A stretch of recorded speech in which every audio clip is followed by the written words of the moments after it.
So అన్నయ్య గారు handloom కాటన్లో ఇది ఫ్యాన్సీ అనుకుంటున్నాను నేనైతే మాత్రం. ఫ్యాన్సీ కాదు సార్, టిష్యూ మోడల్ వచ్చింది, మంచిగా ఉంది సార్. అవునా?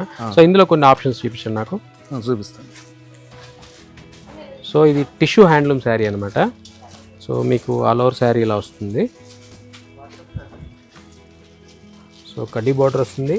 అలాగే ఇది వచ్చేసి మీకు హ్యాండ్ ప్రింట్ వస్తుంది. ఇదంతా కూడా హ్యాండ్ ప్రింట్.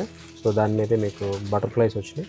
సో ఇదంతా కూడా మీకు టిష్యూ హ్యాండ్లూమ్లోనే టిష్యూ హ్యాండ్లూమ్ అనమాట ఇది.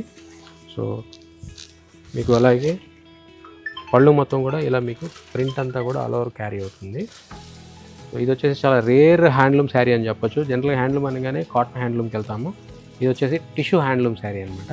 చిన్న చిన్న అవుటింగ్స్ కూడా ఈ శారీ డ్రైప్ చేసుకుంటే చాలా హైలైట్గా ఉంటుంది. ఎందుకంటే హ్యాండ్లూమ్ లాగా ఉండదు, ఎందుకంటే ఇది ఫ్యాన్సీ బేస్డ్ టిష్యూ హ్యాండ్లూమ్ అనమాట. సో ఇందులో మీకు చాలా ఆప్షన్స్ ఉన్నాయి. అంటే బటర్ఫ్లై అనేది కామన్గా ఉంటుంది. సో మీకు ఇదంతా కలర్ చార్ట్ అనమాట. ఇందులో ఇవన్నీ కూడా ఉన్నాయి. ఇందులో వచ్చేసి మీకు షికారీ డిజైన్, ఆల్ ఓవర్ షికారీలో కడ్డీ బోర్డర్. సో జనరల్గా ఈ షికారీ డిజైన్ వచ్చేసి మనకి కంప్లీట్ ఫ్యాన్సీలో వస్తుంది. సో అది కూడా మీకు టిష్యూ హ్యాండ్లూమ్లో వచ్చిందనమాట. ఇది కంప్లీట్ విలేజ్ కాన్సెప్ట్లో ఉంది. సో మళ్ళీ అగైన్ మీకు ఇది కడ్డీ బోర్డర్. సో ఇది యాక్చువల్గా చెప్పాలంటే చాలా స్టైలిష్ లుక్లో ఉన్న టిష్యూ హ్యాండ్లూమ్ అనమాట ఇదైతే. సో ఇవన్నీ కూడా మీకు బడ్జెట్ రేంజ్లోనే ఉన్నాయి.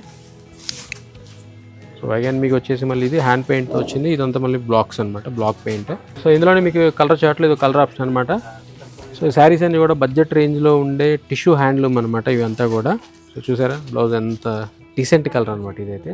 సో ఇవన్నీ కూడా మీకు బడ్జెట్ ఫ్రెండ్లీలో ఉంటాయి. కాస్ట్ వచ్చేసి మీకు 1999 రూపీస్ మాత్రమే.